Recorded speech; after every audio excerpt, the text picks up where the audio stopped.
The following podcast is a production of the Podpire Network. Find and listen to our podcasts at thepodpirenetwork.com or wherever you enjoy your podcast. The Podpire Network, a family of inspired podcasts.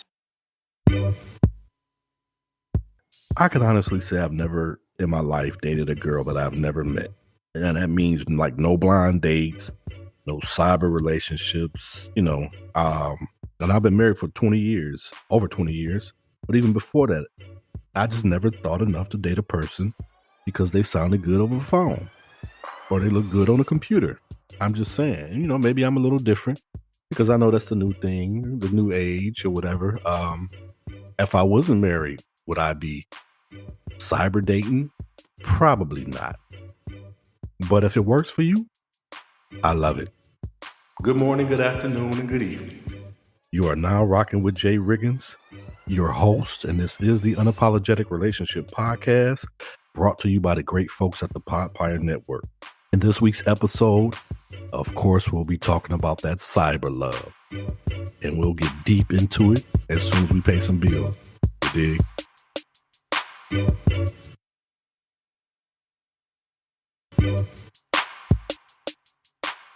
And we're back. What's good, my people? Thank you for joining. As always, I hope all is well. I hope that you're blessed and highly favored. I know I am. So this week's episode, we'll be talking about cyber love, computer love, whatever you want to call it. And the reason why I chose this particular episode is because I just been hearing and seeing a lot of stuff about computer dating and dating apps and all that other stuff. That has never been my thing, but hey, who am I? I've been married for 20 years. So got married in 2002. Back in 2002, we still had the computers with the big backs. You know computers I'm talking about, the ones that it took two people to carry. So there wasn't a whole bunch of cyber dating, cyber love going on back then. We barely had computers that was running. What was our cell phone?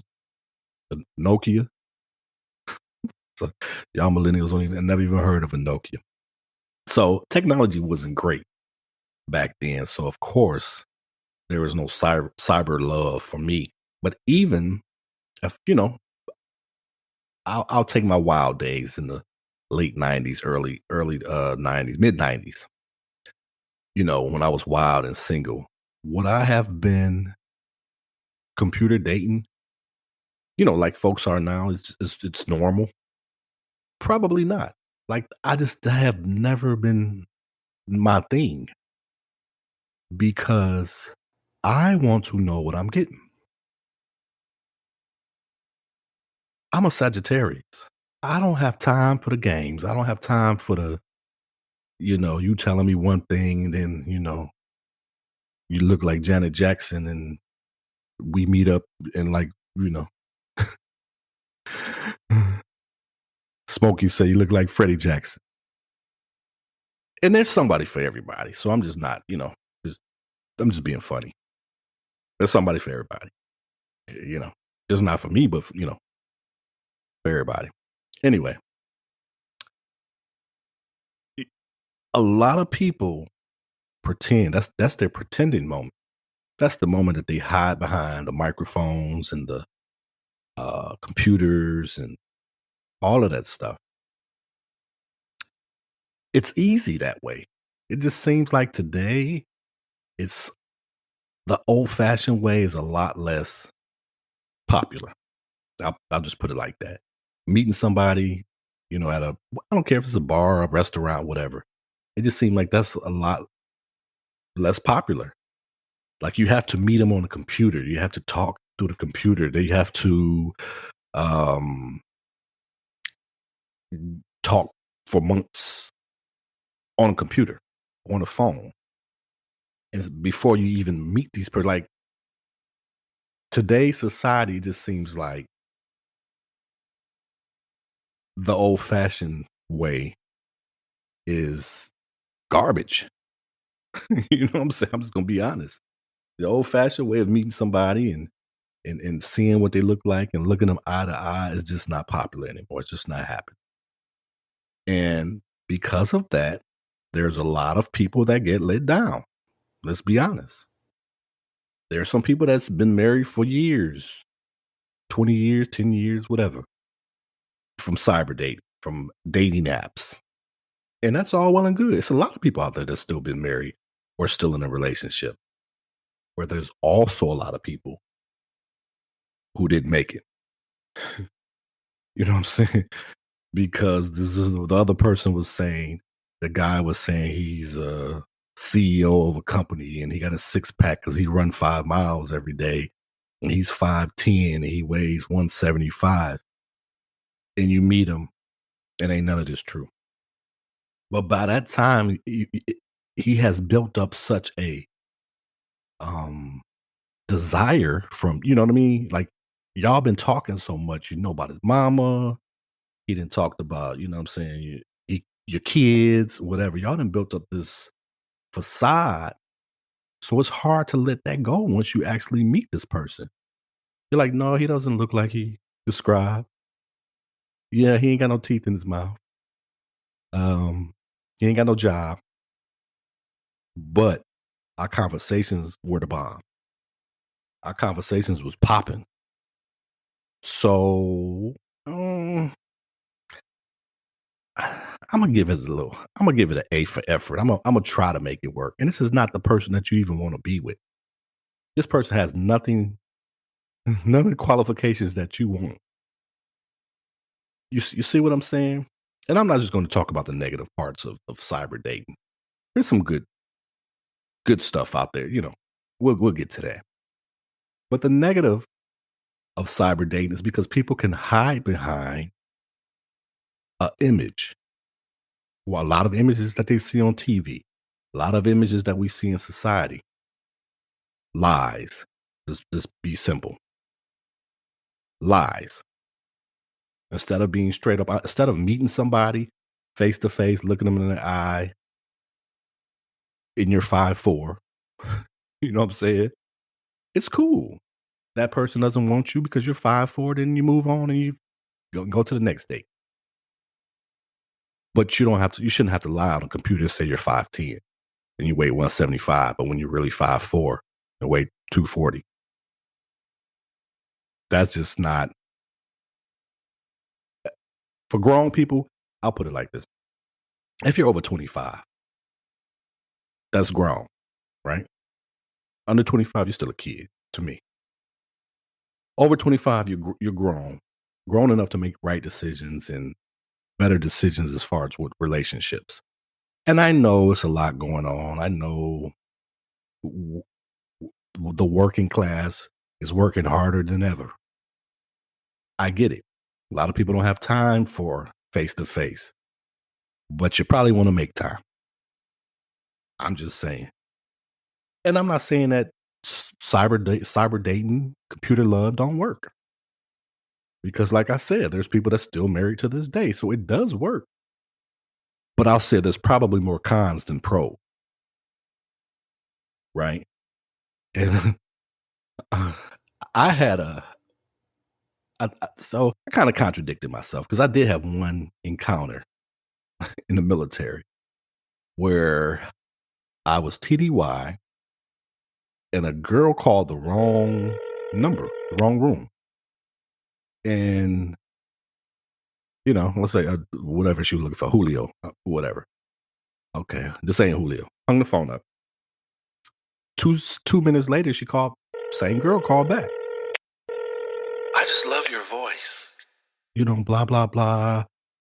You sound so sexy, handsome. I'm like, okay, this girl clearly is Looney Tune. So, but she just kept on talking. I usually don't do this. That's what they all say. I usually don't do this. You know, this is not I've never done this before, but it's just something about you. You know, blah, blah, blah, and this and that, you know. The crazy part about it was she lived like 3 miles from where my hotel was. You know, when I was TDY. So she wanted to meet up. She was like, I'm, blah, blah, blah. We got on the conversation. I don't know why I didn't hang up the phone. Something just, kept me talking. So I know it can happen. People can be intrigued by voices. I get it. So she wanted to meet up, right? Now, what did I tell you about me? I don't like to be deceived, right? So I'm like, yeah, so who am I looking for? Because we're going to meet up. And if you're out there listening, this is years ago before I was married. So it don't matter now. She worked in the eyeglass department of a business. She was, she made eyeglasses. So she was like, well, you can meet me at work and then we'll just go to lunch. You know what I mean? And talk over lunch. Cool. Right? I ain't got nothing to lose. I'm single, ready to mingle. You know the deal. So something told me, don't do it.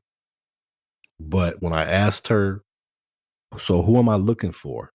And she said, well, I'm Carmel. I'm 5'3". I told me the chest size, booty size, all that, right? Hair, I got glasses, basically, I think she might have hit me with the Janet Jackson. I kind of look like Janet in the face. I'm thicker. I'm short, but I'm thick, but I'm not fat. Whatever. Okay. But the way she was just explaining it was just too much because I'm like, I'm black, dark skin. I got a short haircut. I didn't go into depth about, this and that. And I got a 6-pack and blah, blah, blah. And, tattoos. And I didn't do all that. I just said, I'll be in a blue shirt, dark skinned dude, short haircut, whatever. That was real simple. But something told me that she was just too descriptive about herself, that there was something wrong with this picture. So, I went to her place of business and looked through the window. Well, no, okay. So another thing she told me was, I hurt my ankle or something, so I'm going to have a crutch. And she was like, I hope doesn't turn you off or whatever. But I got one crutch because I hurt my ankle. And I'm like, okay, no big deal. People get injured all the time. So when I got to the business, there was like a long hallway with a window. We're back where they made the glasses in the business. I want to say the name of the business, but I can see her because everybody else is white. I only see one black girl with a crutch. And everything that she described, negative. Wasn't even close.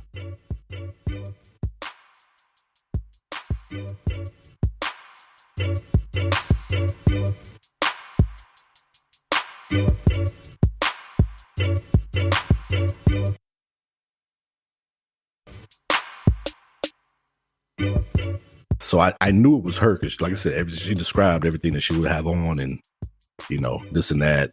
So I knew exactly who it was. And I'm going to be honest with you. I didn't even go in. And I know that sounds bad, but I didn't. I didn't even go in because of the fact that I'm like, what am I going in for? She already lied to me. She already lied.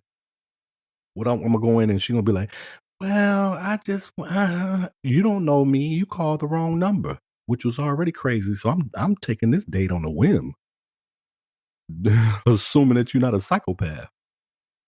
You know what I'm saying? So, but that was my encounter. That was my one and only encounter of a blind date that didn't even happen. So, of course, I am not the one to play on the computer and do this and all, you know what I mean? Well, what do you look like? And all of this. And even when, like I said, I watched the episode of Catfish, and there were people talking about they hadn't seen each other for 4 or 5 years. They only talked on the phone. 4 or 5 years of just talking. Uh, I thought people in K through 10 did stuff like that. Not grown folk. That's kid stuff. I ain't gonna be talking to nobody. I don't know what they look like. And I'm not saying all relationships have to be uh, because of looks, but that's a part of it. Because I don't know too many people that want to date somebody or be with somebody they're not attracted to. And for those that are, my hat's off to you. I'm not. You know what I mean? I end up getting you pregnant or whatever the situation is. Now you my baby mama, maybe my wife. I have to be attracted to you. I want the kids to come out looking like something. Just being honest. Maybe a little too honest, but it's real, you know.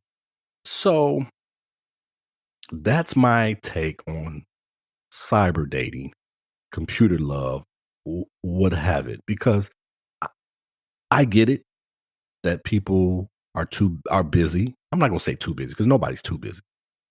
People are busy and they just want the easy way of a relationship. Oh, I get on this app, blah, blah, blah, and this and that. When I'm talking about relationships, I'm not talking about nobody who just want to hit it and quit it.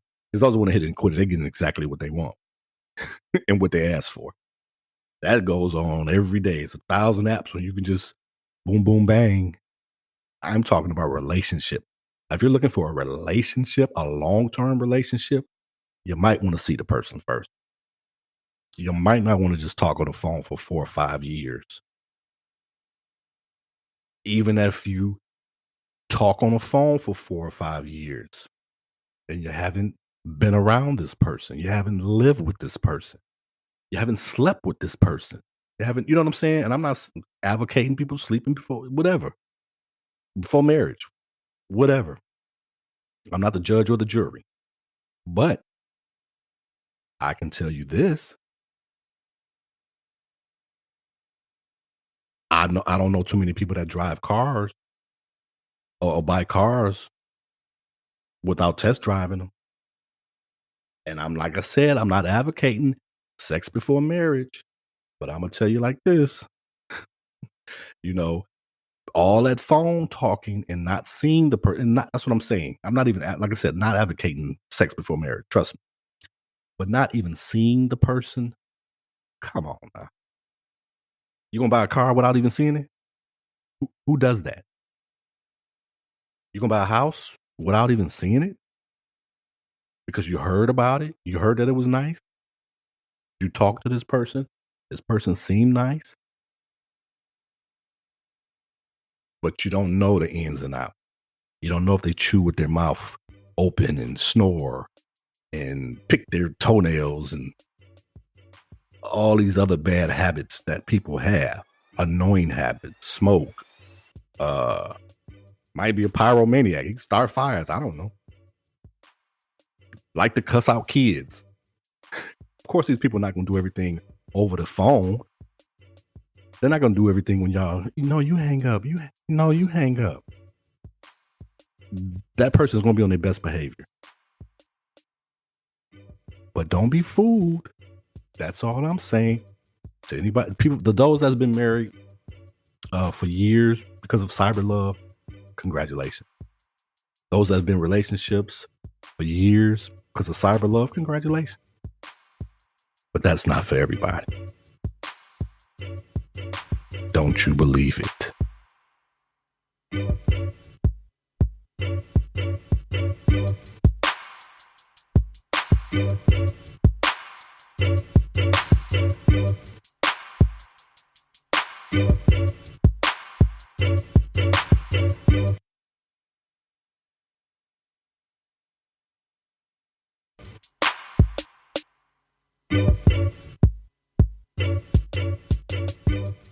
And the moral of the story is cyber love, it just isn't for everyone.